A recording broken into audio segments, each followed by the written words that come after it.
problems of correcting SCID using stem cells. Hematopoietic stem cells are the stem cells that found in the bone marrow and have lifelong self-renewal and differentiation. They are able to develop into different types of blood cells.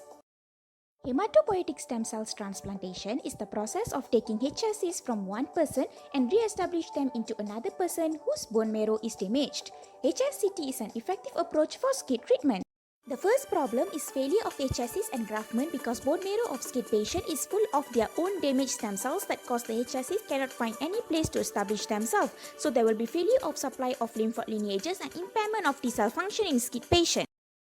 Another situation is patient have immune system left after transplantation, so T cells recognize allogenic graft as foreign material and specific case is NK type of SCID patient. Second problem is risk of graft versus host disease. Mature T cells from donor that develop after transplant perceive the host tissues as foreign and attack them. So the problem here is the lack of suitable donor for the patient and must identify a matched donor.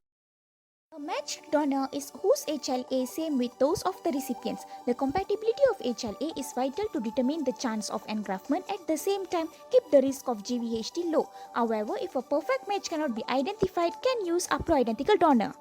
That is a good question. The problem is mature T cells in bone marrow of haploidentical parent would able to recognize HLA alleles unique to the patient and cause GVHD.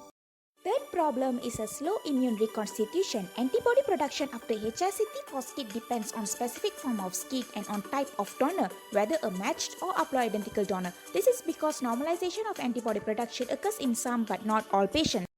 Fourthly is poor health of SCID patients during HSCT may lower the duration of survival. So good health and free from infection at time of transplantation is important for high survival. Survival is very good in infants with SCID who receive HSCT early.